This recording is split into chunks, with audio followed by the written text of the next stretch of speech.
नमस्कार दोस्तों, मैं आर के पाल आपका अपना चैनल दस्ता कंपटीशन क्लासेस में स्वागत करता हूं। वैसे कैंडिडेट जो स्पेशली ग्रुप डी की तैयारी कर रहे थे और जनरल साइंस की तैयारी कर रहे थे, रेलवे ग्रुप डी के लिए तैयारी हो रहा था और जनरल साइंस का तैयारी हो रहा था, उसमें हम लोगों ने बायो स्टार्ट किया था। बायोलॉजी में हम लोगों ने लगभग 18 चैप्टर मैंने बताया था जो आपको सिलेबस से आते हैं, उसमें से हम लोग 17वां चैप्टर कर रहे हैं। एक चैप्टर और आपका बच गया है। सबसे इम्पोर्टेंट चैप्टर जहाँ से क्वेश्चन बहुत ज़्यादा आते हैं उस चैप्टर को हम लोगों ने स्टार्ट किया था। उस चैप्टर का नाम था क्लासिफिकेशन। तो क्लासिफिकेशन में ही हम लोग अभी कुछ चीज़ों को देखे थे, जैसे यहाँ पे आपको थंबनेल में भी दिख रहा है प्रोटिस्टा, मोनेरा, फंगी, प्लांटी और एनिमल। तो मोनेरा जगत ही इतना बड़ा है कि उसी में लगभग आपको 1 घंटा का वीडियो हो गया था, तो उसको मैं वहीं पे स्टॉप करें। चूँकि ये चैप्टर बड़ा है तो 4 से 5 क्लासेज जिसके लेने ही पड़ेंगे, तभी जाके आपके ये ख़त्म हो पाएंगे। 1 से 2 तो चाहिए आपको क्वेश्चन के लिए, 1 वीडियो चाहिए आपको क्वेश्चन के लिए, और 1 वीडियो और 4 वीडियो में लगभग ये ख़त्म होंगे। तो आज उसी वीडियो को हम लोग कंटिन्यू करेंगे। पार्ट 2 लेके मैं आया हूँ, वही चीज़ है, क्लासिफिकेशन है। आज दूसरा जगत प्रोटिस्टा, और इस वीडियो में लगभग आपको क्लासिफिकेशन के 5 ये ख़त्म हो जाएंगे। आपको फंगी, प्लांटी, एनिमल और प्रोटिस्टा, ये 5 जगत इसमें ख़त्म होंगे। फिर इसको हम जस्ट अब उसके बाद से फिर प्लांट किंगडम अलग हो जाएगा, फिर एनिमल किंगडम अलग हो जाएगा, उसको अलग अलग फिर से बांट के पढ़ा जाएगा। तो लगभग आपको इसी क्लास का 2 वीडियो और देखने को मिलेगा। यानी मैंने बोला था कि अप्रैल तक बायो को ख़त्म कर लिया जाएगा, तो लगभग बायो आपका अप्रैल तक ख़त्म हो जाएगा। 45 दिन के करीब में इसमें तो लगता ही है पूरे क्लास लेने में, तो लगभग आपको ये ख़त्म होने जा रहा है। अब बायो ख़त्म है, 1 चैप्टर और आपका जो बच जाएगा वो है टिश्यू, और छोटा मोटा चैप्टर है सेल। 2 चैप्टर और आपको बच गया है, उसको मैं कवर अप कर लूँगा। इन्वायरमेंट छोटा सा चैप्टर है, तो 3 से 4 वीडियो और बायो के आएंगे। इसके बाद दिन आपका केमिस्ट्री स्टार्ट किया जाएगा। तो केमिस्ट्री में 5 से 6 ही चैप्टर है, जो जल्दी जल्दी ख़त्म हो जाएगा, जो इम्पोर्टेंट है उसमें। चलिए बिना देरी करते क्लास को शुरू करते हैं। इसका पार्ट 2 देखेंगे, और पार्ट 2 में हम लोग आज स्टार्ट करेंगे। उसमें 1 नंबर से हम लोग बैक्टीरिया देख रहे थे, बैक्टीरिया ख़त्म कर चुके थे। बैक्टीरिया में अब थोड़ा सा यूज ऑफ बैक्टीरिया देख लेंगे कि बैक्टीरिया का यूज कहाँ होता है। तो सबसे पहले बैक्टीरिया का यूज जो होगा वो आपको तो डिकम्पोजिशन में होगा, डिकम्पोजिशन में होगा। उसके बाद से लैक्टोबैसिलस एक बैक्टीरिया जो होता है वो दूध से दही बनाना है, दूध से अगर दही बनाना है तो उसमें ये बैक्टीरिया काम करता है, तो लैक्टोबैसिलस हो जाएगा। इसके अलावा केवन की प्रक्रिया करना है, इसमें केवन की प्रक्रिया होता है जिससे हम लोग पावरोटी, शराब, एल्कोहल इत्यादि बनाते हैं, तो उसमें ये मदद करता है। इसके अलावा बैक्टीरिया जो होता है हमारे पाचन में भी मदद करता है। इसके अलावा हम लोग एंटीबायोटिक दवा जो होता है वो बनाते हैं, वो भी इसमें मदद करता है, उसका उत्पादन में काम करता है। एंटी बैक्टीरिया एंटीबायोटिक भी बनाया जाता है, यानी हमारा प्रतिरक्षी तंत्र जो है उसमें भी ये काफ़ी ज़्यादा मदद करता है। तो इसका यूज इम्पोर्टेंट है, यहाँ से आता है कभी कभी। इसके सीरम और टीके भी बनाए जा सकते हैं। उसके अलावा जेनेटिक इंजीनियरिंग जो होता है और जैव प्रौद्योगिकी जो होता है उसमें ये काफ़ी ज़्यादा मदद करता है, ये आपको देखने को मिलता है। तो ये बैक्टीरिया के कुछ उपयोग है जो इम्पोर्टेंट है, और ये चीज़ है उसमें छूट चुका था, इसके पहले हमने उसको डील कर दिया था। तो ये इम्पोर्टेंट है, यहाँ से पॉइंट आते हैं, पूछता है कभी कभी। अब दूसरा एक उसकी जीव जो था वो था वायरस, विषाणु जिसको हम लोग कहते हैं, जिसको हिंदी में कहेंगे विषाणु, अंग्रेजी में कहते हैं वायरस। विषाणु ये भी क्या है, एक छोटा सा जीव है, एक उसकी जीव होता है, लेकिन बनता किसका है, ये तो 2 चीज़ों से मिल के बनता है। एक तो प्रोटीन से मिल के बनता है, प्रोटीन इसमें बहुत ज़्यादा मात्रा में रहता है, और जेनेटिक मटेरियल भी इसमें पाया जाता है, जेनेटिक मटेरियल भी इसमें पाया जाता है। 2 चीज़ें मुख्य रूप से अगर देखें तो ये प्रोटीन से मिलके ही बना होता है, और ऐसे तो रहता है ये मृत, ऐसे रहता है ये मृत। इन्वायरमेंट में अगर देखें तो ये रहता है मृत, लेकिन जैसे ही किसी जीवित तो प्राणी में या पौधे में अगर ये इंटर करे तो उसमें जाके इसमें प्रॉपर्टी जाता है कि वो जीवित हो जाता है, और जीवित होकर अपना काम करने लगता है। तो ये आपको क्लियर हुआ।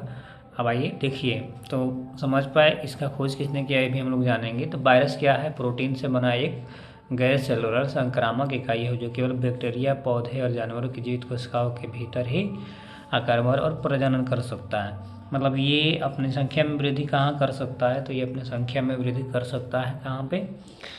तो ये जीवित कोशिका जो होता है उसी के भीतर ही आक्रमण कर सकता है, उसी के भीतर ही प्रजनन कर सकता है। ऐसे ये मृत रहता है।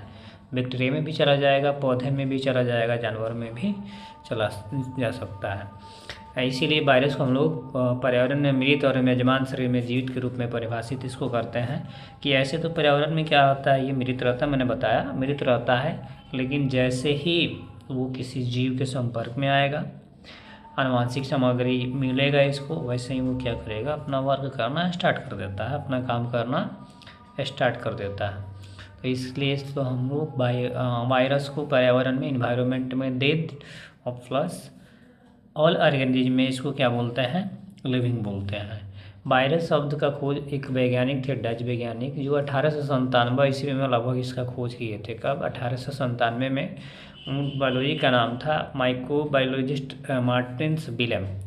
क्या था? विलेम्स। कभी कभी पूछ देता है कि वायरस का खोज कब हुआ था और किसने किया था, तो विलेम ने किया था। कब किया था? तो 1897 ईस्वी में किया गया था। लैटिन से लिया गया यह अर्थ है। वायरस का अर्थ होता है क्या? वायरस का 1897 में किया गया था, 1897 में, और लैटिन वर्ड से इसको लिया गया था वायरस। वायरस का अगर लैटिन वर्ड देखें तो वायरस का अर्थ ही होता है जहरीला, जहरीला या पॉइजनिंग कह सकते हैं इसको, पॉइजनिंग। जहरीला होता है, इसका अर्थ ही होता है जहरीला। इसकी अगर आकार देखा जाए तो 30 मिलीमीटर से लेके 50 मिलीमीटर तक ये इसके आकार देखने को आपको मिलता है। मैं फिगर से भी दिखाऊंगा कि कैसे होते हैं और इनका आकार कैसे होता है। छोटे आकार के होते हैं जिनका आकार 30 से 50 एनएम के बीच में होते हैं, मैंने बता दिया, और न्यूटन मीटर के करीब में, 30 से 50 न्यूटन मीटर के करीब में ये आपको देखने को मिलते हैं। और सबसे बड़ी बात है कि इसमें कोशिका भित्ति, सेल वॉल, ये जो होता है नहीं पाया जाता है, यानी सेल वॉल रहित होता है, इसमें सेल वॉल नहीं पाया जाएगा।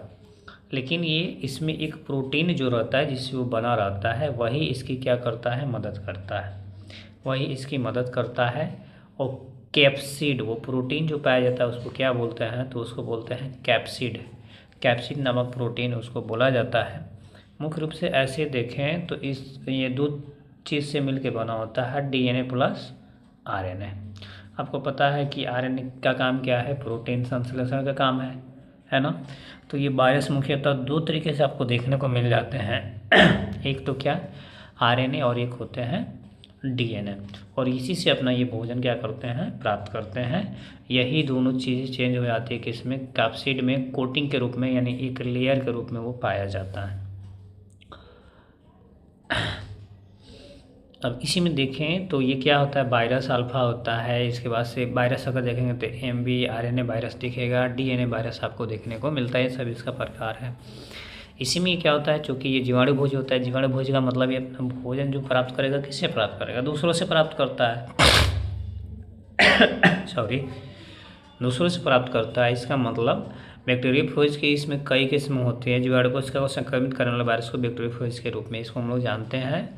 और कई किस्म के होते हैं, इसमें डीएनए, आरएनए, अल्फा, ये सारे चीज़ आपको देखने को मिलते हैं। थोड़ा सा डीएनए वायरस के रूप में बारे में जान लेंगे कि डीएनए वायरस होता क्या है। तो in DNA virus the genome is made of their double standard और सिंगल स्टैंडर्ड डीएनए। दो तरह का डीएनए पाया जाता है, एक सिंगल एक डबल। तो दोनों तरीके के ये पाए, दोनों तरीके के वायरस में दोनों तरीके के डीएनए पाए जाते हैं, डबल भी और सिंगल भी।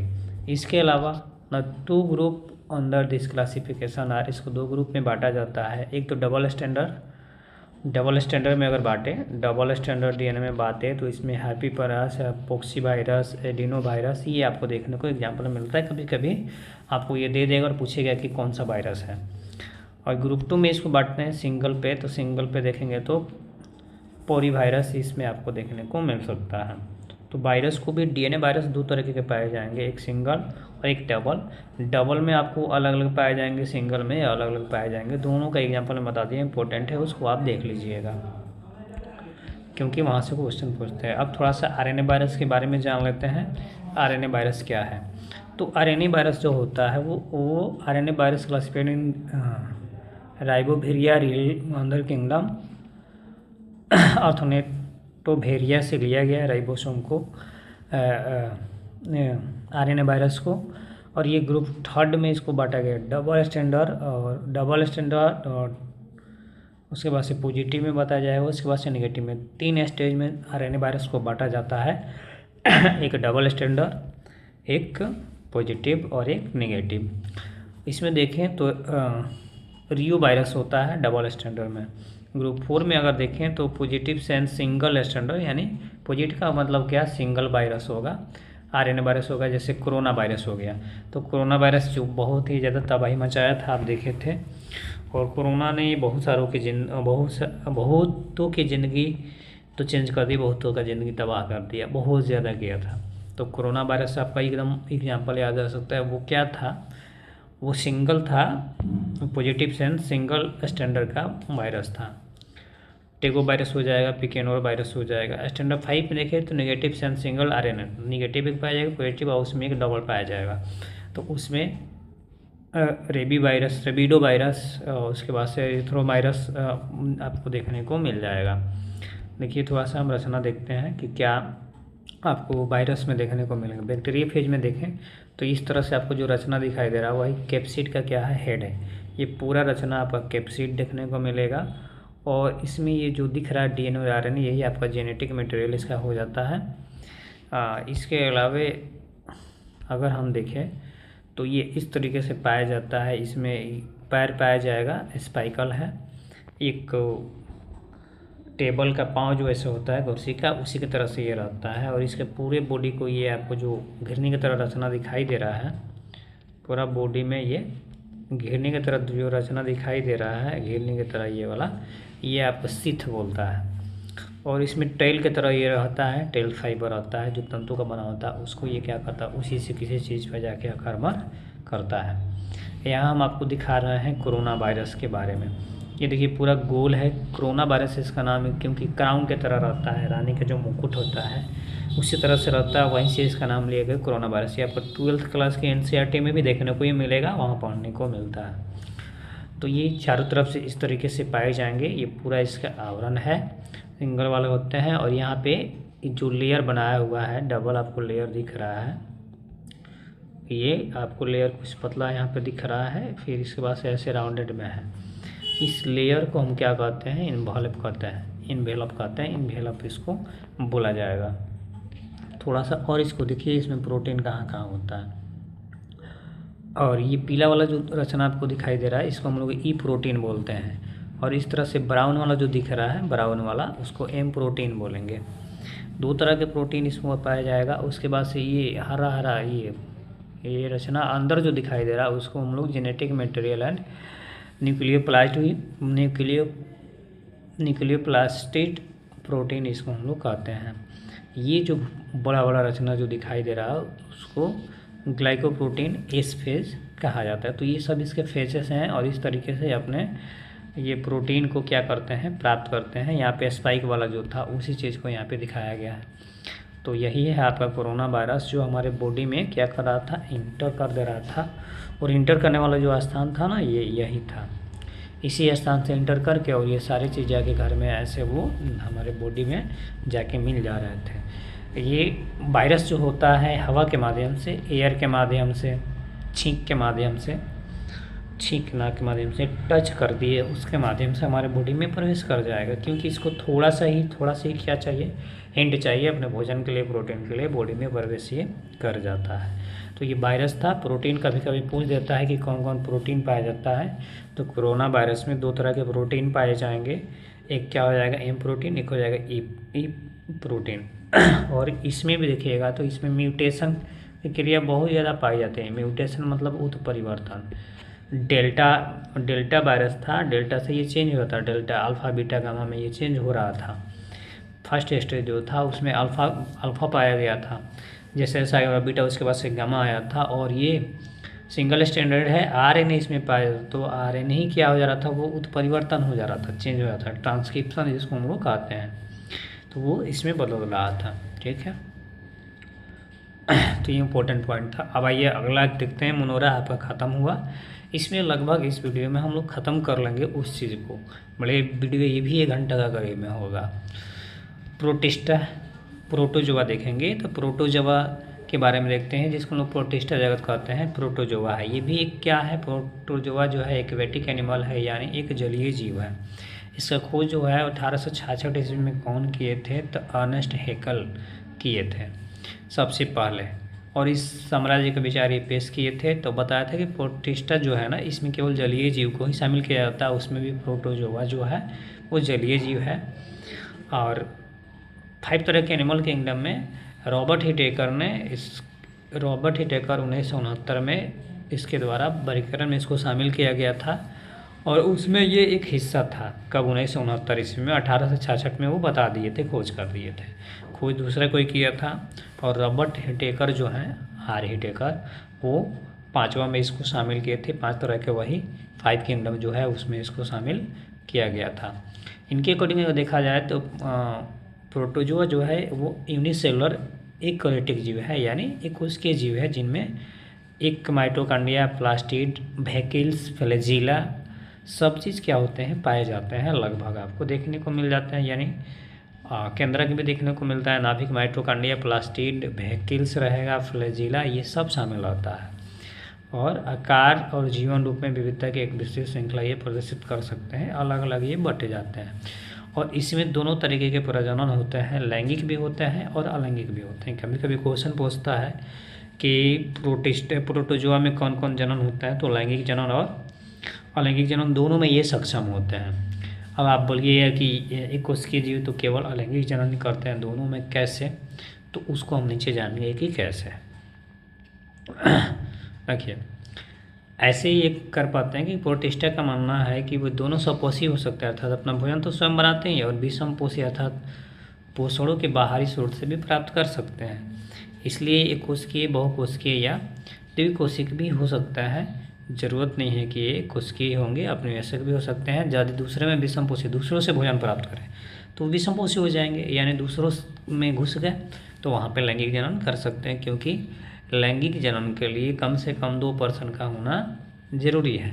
2% मिल जाता है, विषमपोषी हो जाता है, तो वहाँ से अपने भोजन को प्राप्त कर सकते हैं।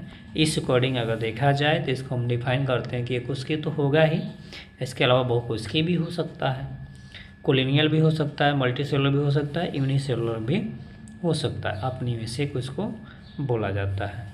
अब mode of nutrition he protista nutrition कैसे करता है, तो प्रकाश संश्लेषण में एक प्रकाश प्रक्रिया करता है, उसे तैयार करता है, डाइटम बोलते हैं। इसके भोजन जो होता है डाइटम होता है। डाइटम होता क्या है, तो डाइटम एक खाद्य पदार्थ होता है, कार्बनिक खाद्य पदार्थ होता है, जिसमें सड़े गले जितने भी चीज़ें होती हैं उससे वो अपना भोजन वो तैयार करता है। तो देख लीजिए, डाइटम हो गया। इसके अलावा सड़ने वाले कार्बनिक पदार्थ जैसे कीचड़ के सांचे पर ये भोजन कर सकते हैं। ये ऐसे तो प्रोटोजोआ जितने भी कूड़ा कचरा चीज़ें हैं वहाँ पे ये ग्रोथ कर सकते हैं, वहाँ पे ये भोजन कर सकते हैं। और इसके अलावा ये होलोजोइक भी होते हैं, जो अपने भोजन को क्या करते हैं, निगल लेते हैं, जैसे पैरिमियोकियम ये हो जाता है। तो 3 तरीके का आपको देखने को मिल गया, स्वयं से भी बना सकते हैं, दूसरों से भी ले सकते हैं, सड़े गले पदार्थों से भी अपना भोजन ये ले सकते हैं। तो पोषण के लिए मेज़बान पर निर्भर आते हैं, मतलब किसी पे दूसरे पे निर्भर आते हैं, जैसे प्लाज्मोडियम हो गया, यूग्लिना जैसे कुछ जीव भी हो सकते हैं। पोषक स्वपोषी और विषमपोषी दोनों तरीके से इसमें पोषण आपको देखने को मिलेगा, यानी दूसरों से भी अपना भोजन ये प्राप्त कर सकता है। इसके अलावा अगर देखें तो खुद से भोजन भी बना सकता है। खुद से बनाएगा तो ये आपको डाइटम याद रखिएगा, लेकिन अगर दूसरों से भोजन अपना प्राप्त करेगा तो वो क्या करेगा, प्राप्त करेगा तो वो प्लाज्मोडियम हो जाएगा, प्राइमोडियम हो जाएगा, वो दूसरों से भोजन अपना प्राप्त करेगा दूसरे रूप में। ठीक है, तो ये मोड ऑफ न्यूट्रिशन था। अब इसका वर्गीकरण भी कुछ नीचे दिया गया है, प्रोटिस्टा का, प्रोटोजोआ का, प्रोटिस्टा के अकॉर्डिंग। तो सबसे पहले का सभीति प्रोटोजोआ पाया जाता है, जिसको हम लोग फ्लैजेलेट प्रोटोजोआ बोलते हैं, जिसमें फ्लैजिला पाया जाएगा। तो ट्राइकोनोसोमिया, उसके बाद से गार्डिया, लिस्मिनिया इसमें काफ़ी इंपॉर्टेंट है, ये आपको पूछता है। और उसके अलावा लिस्मिनिया, जियोडिया, ट्राइकोमोनास, ये सब आ जाएगा क्वेश्चन में। आपको ग्रुप डी में ये आपको देखने को मिला था लिस्मेनिया। इसके अलावा LT ग्रेड का जो एग्ज़ाम हुआ था उसमें भी दिया था ये क्वेश्चन लिस्मेनिया से। ट्राइकोनिमसीमा से भी दिया था क्वेश्चन वहाँ पे, तो देखने को मिलता है। क्लासिफिकेशन इंपॉर्टेंट है, यहाँ से कोई भी वनडे एग्जाम हो यहाँ से क्वेश्चन आने ही आने, और डिफ़िकल्ट भी है क्योंकि NCERT में जो लैंग्वेज दिया है, जो शब्द दिया है, वो याद नहीं रह पाता है। तो इसके लिए आप क्या करिएगा, इसके लिए आप बार बार एक चीज़ को देखिएगा, रिविजन करिएगा, ये हो जाएगा। इसके अलावा दूसरा जो है सिलिएटेड प्रोटोजोआ पाया था, जिसमें सिलिया पाया था। सिलिया बोलते हैं इसको, जो प्रचलन अंग है एक सिलिया, उसको बोला जाता है। इसमें पैरामीशियम आपको देखने को मिलेगा, ब्लेटेंडियम देखने को मिलेगा, ओपलिना और बॉटिसेला देखने को मिलेगा। पैरामीशियम आपको पता है कि चप्पल के जैसी आकृति जो होती है उसी को पैरामीशियम बोलते हैं। अमीबा में भी देखने को मिलता है। अब तीसरा इसको टाइप में अगर बांटे तो अमीबाइड प्रोटोजोआ था। अमीबा इसमें तो आ ही जाएगा। एंटी अमीबा भी पाया जाता है, पॉलीमॉक्सिया पाया जाता है, ये आपको देखने को मिलेगा। इसके अलावा अब आगे देखेंगे तो एस्पेरोजेनेसिस में देखने को मिलता है, प्लाज्मोडियम आ जाता है, मोनोसाइट्स आ जाता है, इमेरिया आ जाता है, ये सारी चीज़ इसमें आपको देखने को मिलता है। ये इम्पोर्टेंट है, इसमें लिस्मिनिया इम्पोर्टेंट है, अमीबा वाला इम्पोर्टेंट है, और ये प्लाज्मोडियम और मोनोसाइट ये इम्पोर्टेंट है। अब इसको अगर देखें तो बांटा गया है, आप देख सकते हैं कैसे कैसे सबको दिखाया गया है यहाँ पे फिगर में। ये सब फाइलम भी पाया जाता है। फाइलम में अगर बात दे तो ये ट्राइपोनोसोमा ब्रेकाइल है, इसके बाद से पिंसोफेरा है, अमीबा वाले ये आपको देखने को मिला, अमीबिया प्रोटोजोम। ऐसे ये फूड वैकल्स होता है, बीच में न्यूक्लियस पाया जाता है, और इंडोप्लाज्म है, ये साइटोप्लाज्म बोल दीजिए, और यही है साइटोप्लाज्म पदार्थ जिसको कहते हैं। ये अपना भोजन जैसे उसके पास जाता है उसको पकड़ लेता है। उस तरह से इस वायरस में देखें तो इसमें मेडुला पाया जाएगा, कॉर्टेक्स पाया जाएगा, स्केल पाया जाएगा।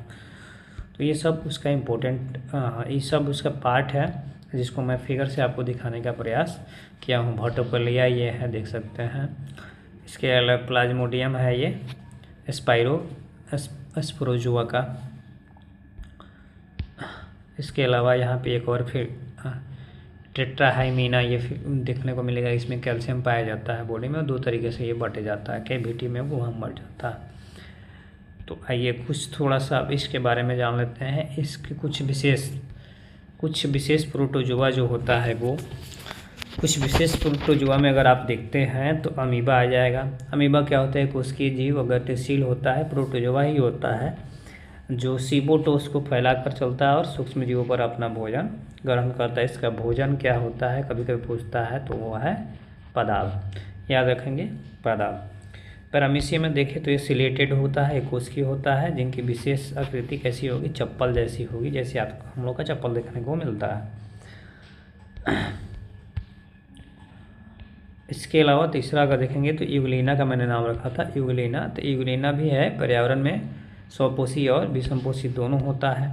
प्लाज्मोडियम इसके अलावा ये भी प्रोटोजोआ है जो बुखार मलेरिया जो होता है ना वो पैदा करने के लिए इम्पोर्टेंट है, इसी से होता है। मलेरिया जो होता है प्लाज्मोडियम के कारण ही होता है। अमीबा पेचिस अगर देखें तो एंटी अमीबा के कारण होता है। अमीबा पेचिस का मतलब पेट में बार बार शौच करने जाएंगे पेचिस हो जाता है। उसके बाद से जियार्डिया के कारण जैंडिस आपका जो होता है। लिस्मेनिया के कारण एक बीमारी होता है लेशेनिमिनियस। ट्रिप्सोनेना होता है किसके कारण, ट्रिप्नोसोमाइसिस होता है ट्रिप्नोसोमा के कारण। तो चार प्रोटोजोआ मैंने बताया, चार इंपॉर्टेंट है, उसमें मलेरिया इंपॉर्टेंट है और एंटी अमीबा वाला इंपॉर्टेंट है। वहाँ उसको याद रखिएगा, वहाँ से क्वेश्चन आपको देखने को मिलते हैं। अब आ जाते हैं मेन जो है कवक फंगी जगत। तीसरा हो जाएगा आपका फंगी। फंगी में देखेंगे फंगी क्या है, ये भी यूकैरियोटिक जीव है और इसमें भी केंद्रक उपस्थित रहता है। जो झिल्ली में क्या रहता है, घेरा रहता है। यूकैरियोटिक जीव है, इसमें झिल्ली रहेगा और वास्तविक केंद्रक रहेगा। और ये गैर संघहरीय जीव है, संवहनी का मतलब दूसरों से लेता है और इसमें संवहन तंत्र नहीं होता है, जाइलम और फ्लोएम अनुपस्थित होता है। जिसमें संवहन तंत्र पाया जाएगा उसमें जाइलम फ्लोएम पाया जाएगा, इसमें नहीं होता, इसलिए जाइलम फ्लोएम इसमें नहीं पाया जाता है, अनुपस्थित रहता है। इसमें पौधे में भी कोशिका भित्ति होती है, लेकिन जानवर में कोशिका भित्ति इसमें देखने को आपको नहीं मिलेगा। कवक में कोशिका भित्ति होती है, पौधा में अगर पाया जाता तो होगा, लेकिन जानवर में कोशिका भित्ति नहीं होती है, आपको पता है। कवक के लिए कोई भूरी अवस्था नहीं होता है, एम्ब्रायो वगैरह नहीं रहता है।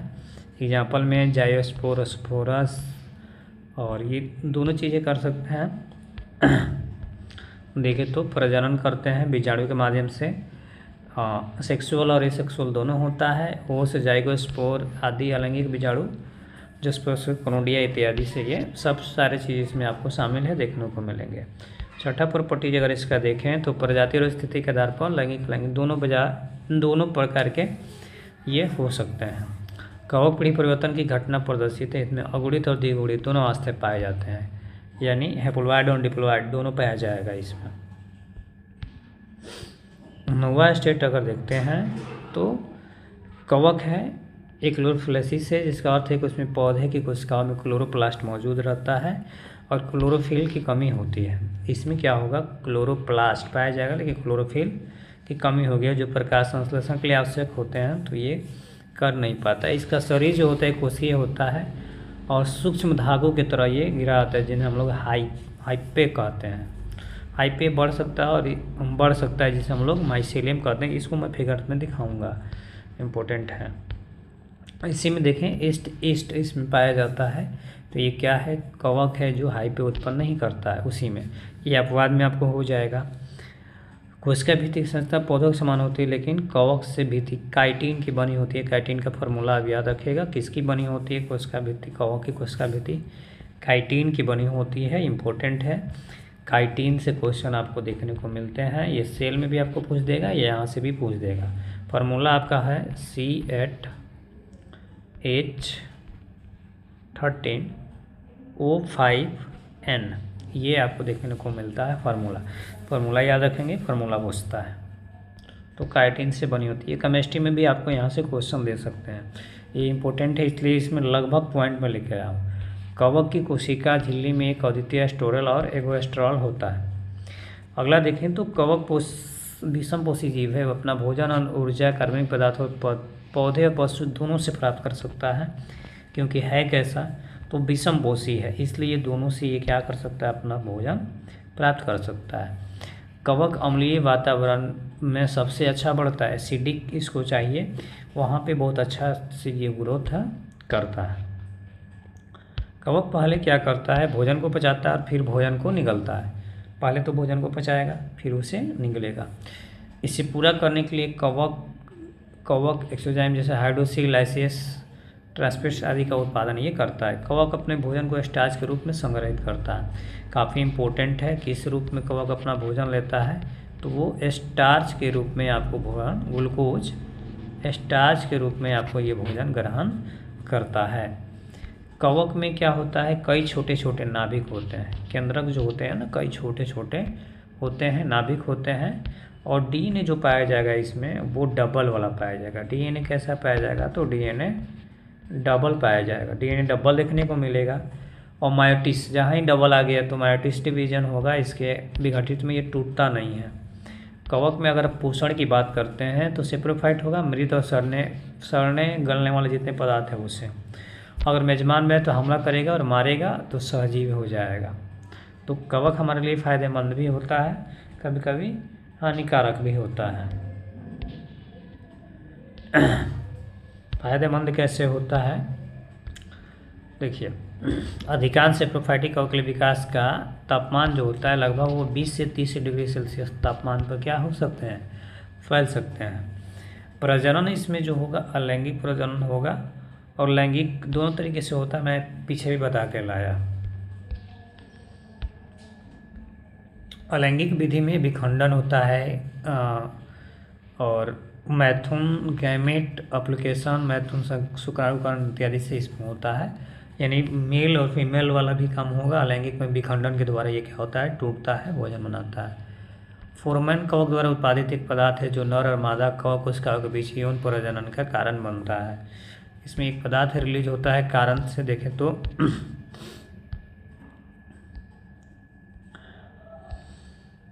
कौन सा पदार्थ बनता है इसमें? फोरमैन कवक द्वारा उत्पादित एक रासायनिक पदार्थ बनता है जो नर और मादा कवक कोशिकाओं के बीच यौन प्रजनन का ये कारण बनता है।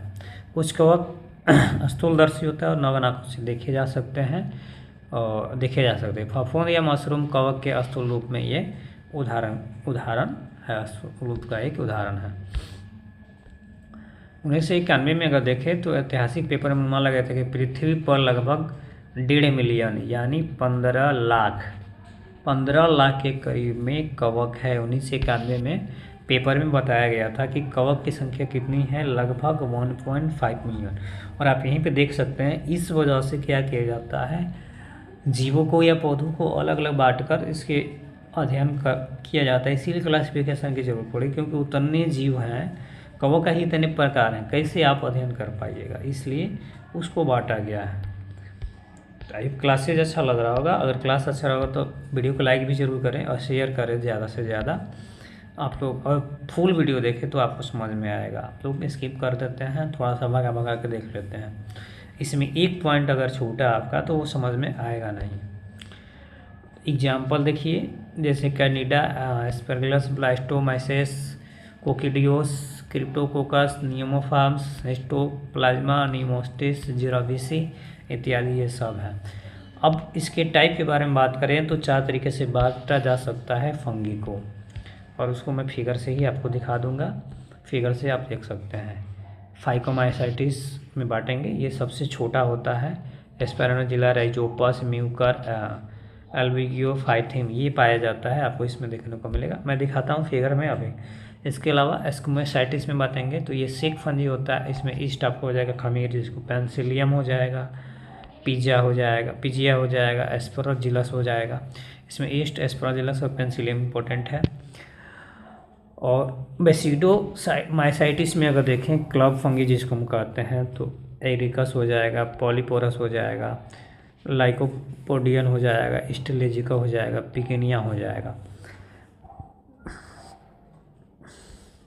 इसके अलावा आगे देखते हैं, ड्यूटेरोमाइसाइटिस में फंगी इम्पेक्टिबल हो जाएगा, तो इसमें क्रस्पोरा हो जाएगा, कलेक्ट्रोसियम हो जाएगा, ट्राइकोडर्मा हो जाएगा और पायरिकुलेरिया हो जाएगा, फेजिरम हो जाएगा। इतने सारे चीज़ आपको देखने को ये मिलते हैं। तो देखिए ये वाला है, सारा चीज़ छोटा देखने को मिलेगा, ये लोअर है। इसके बाद से ये वाला आपको देखने को मिलेगा, सेक है, ये सेक, ये लोअर, एल एस और ये देखिए कोकुसुता आप देखे होंगे, इसको तो आपको देखने को मिलता ही होगा। कोकुसुता का ये पौधा है, आपको देखने को मिलता है। तो ये हो जाएगा, ये बी आपका है। इसके अलावा इसमें हम देखेंगे तो ये क्या है, डी है, LSBD से आप इसको याद कर सकते हैं, LSBD से याद कर सकते हैं, ट्रिक से। और ये आपको देखने को मिल रहा है, इस तरीके से इसका रचना आपको देखने को मिल जाएगा। तो ये फंगी था, और फंगी के बारे में थोड़ा सा सबके बारे में जानेंगे, क्योंकि सबके बारे में इम्पोर्टेंट है जानना। और मैं ऐसे भी उसे बता रहा हूँ कि आपको BPSC में भी काम करेगा, टेट में भी काम करेगा, सभी जगह काम करेगा। ये ऊपर छापर में बता नहीं रहा हूँ, पूरा का पूरा मैं बता दे रहा हूँ 12th लेवल का, क्योंकि NTPC जो होता है वो ग्रेजुएशन लेवल का आपको पूछता है, और ये सारी चीज़ आपको ग्रेजुएशन में मिलेगी। 11 12 तक, 12th की बायो में ये देखने को मिलता है। 11th के बायो में NCERT में ये देखने को मिलता है। और कुछ मैं ग्रेजुएशन भी से भी मैं लेके आया हूँ। फाइकोमाइसाइटिस में देखें तो ये जलीयावास में पाया जाएगा, नम स्थान में पाया जाएगा, लकड़ी पर, पौधों पर परजीवी के रूप में ये मिलता है। और काइनोसाइटिक ये होता है, एक्सेप्ट होता है। उसके बाद से अगर इसमें जन्म देखें तो कैसा पाया जाएगा, अलैंगिक प्रजनन होता है।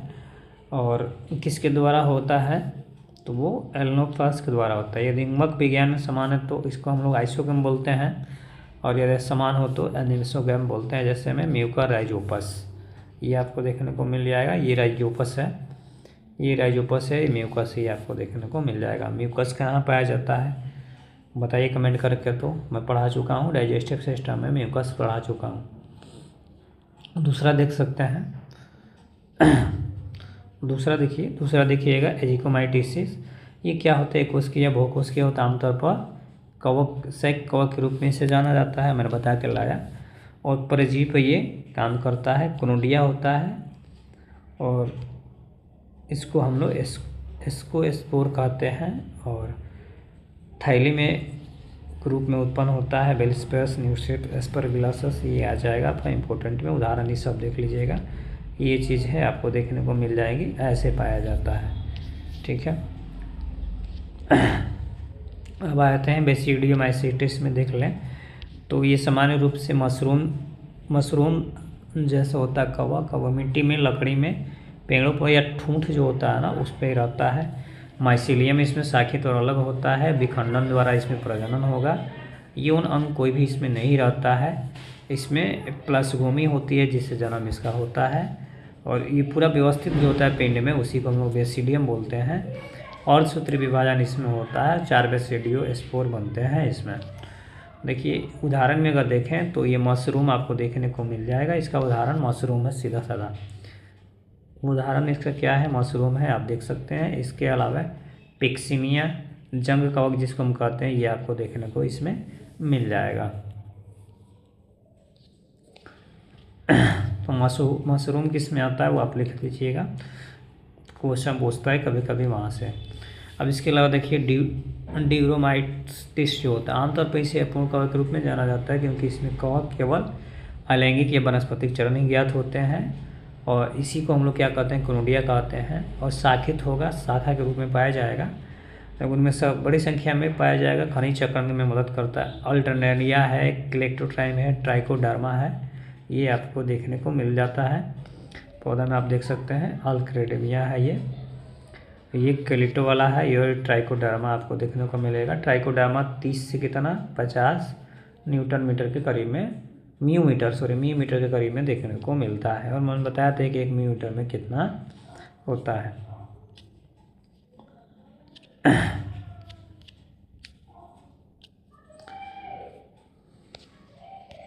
तो ये टोटल आपके क्या थे, क्लासिफिकेशन थे। और क्लासिफिकेशन में मैंने आपको प्रोटोजोआ, फंगी, प्रोटिस्टा, प्लांट के बारे में मैंने बता दिया। अभी मैं प्लांट नहीं बताया, 3 चीज़ें इसमें आपको ख़त्म हो चुकी। क्या क्या इसमें मैं थोड़ा सा आपको यहाँ पर ला देता हूँ, फंगी, प्रोटिस्टा और मोनेरा।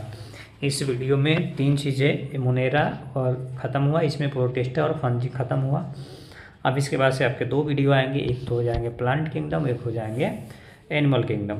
प्लांट किंगडम को बांटेंगे, एनिमल किंगडम को बांटेंगे। प्लांट किंगडम किसको बोलेंगे, जिसमें केवल क्या किया जाता है, ओनली प्लांट के बारे में ही स्टडी किया जाता है, वो चाहे स्मॉल हो चाहे लार्ज हो। उसी तरह से एनिमल में अगर देखें तो उसी तरह से ओनली इसमें स्मॉल से लेके एक बिगर तक, लार्जेस्ट तक, जितने भी छोटे बड़े जीव जंतु हैं उसका अध्ययन हम लोग एनिमल किंगडम में करेंगे।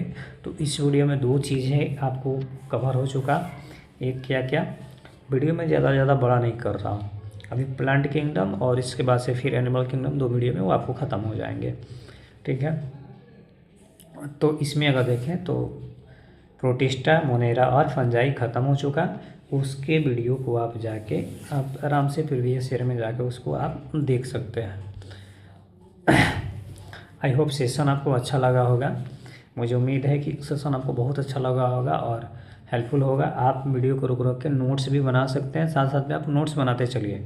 केवल वीडियो देख के जाएंगे तो उससे कुछ होने वाला नहीं है। तो आप नोट्स प्रिपेयर करें, अपने हाथ से लिखें, उससे बनाए नोट्स काफ़ी ज़्यादा आपको हेल्पफुल करेगा और उससे चीज़ें आपको रिकॉल भी होती रहेंगी।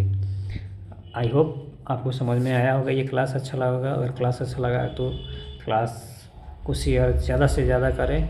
कोई भी डाउट है तो कमेंट सेक्शन में कमेंट करें और चैनल को सब्सक्राइब ज़रूर कर दें। Have a nice day, take care. मिलते हैं नेक्स्ट वीडियो में। जय हिंद, जय भारत।